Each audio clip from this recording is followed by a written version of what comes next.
Hello, I'm Haley. I'm excited to bring you today's Bible story. It's about King Saul and his son Jonathan. Remember, Israel said, "We want a king," so God gave them Saul. But Saul wasn't going to be king for long. He disobeyed God. Let's watch to see what happened.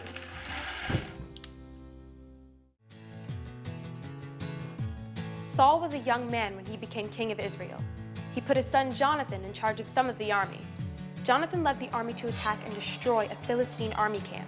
The Philistines were mad. The Philistines had more chariots, horses, and foot soldiers than the Israelites. The Israelites were outnumbered. Some of them hid. They were all very afraid. Saul wanted to ask God for help, but Saul was not the priest. Only Samuel was allowed to make offerings to God. As Saul waited for Samuel, Saul's soldiers began to leave. Saul made an offering to God. Then Samuel showed up. "Saul, what are you doing?" Samuel asked. "You weren't here. I wanted to ask God to help us fight the Philistines," Saul replied. "You have disobeyed God," Samuel said. "God is going to find someone obedient to be king." The fighting began between the Israelites and the Philistines. Earlier that day, Saul had told the soldiers not to eat anything before sunset. The Israelites became weak because they were hungry. They found some honey in the forest. It looked so good, but none of the men ate it. Jonathan hadn't heard what his father had said. He ate some of the honey. Jonathan had more energy. He felt strong. One of the men told Jonathan, "Your father made us promise not to eat today." That night, Saul wanted to attack the Philistines. He asked God, "Will you help us defeat the Philistines?" God did not answer. Saul knew this meant someone had sinned. Saul pledged to find out who had sinned and kill him. Saul found out his own son, Jonathan, had sinned. Saul was ready to kill Jonathan, but the Israelites stopped him. Jonathan had been a good military leader. They did not want him to die. Saul agreed not to kill his son. One day, Samuel gave Saul a message from God.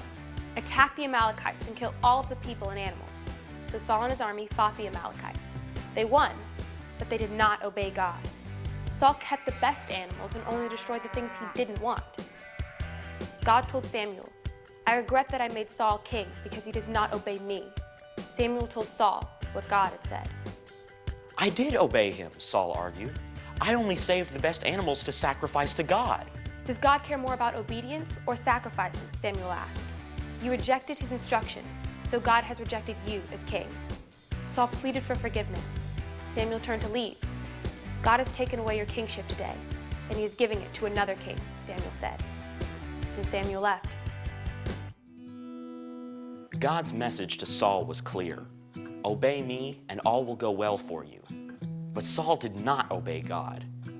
Samuel told Saul he would not last as king. God rejected Saul as king.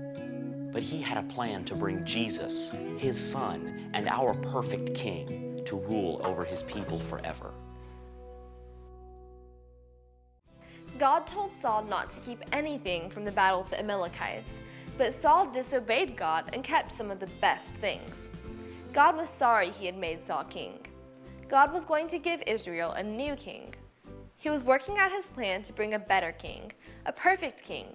One day, God would send his own son, Jesus, to be king forever.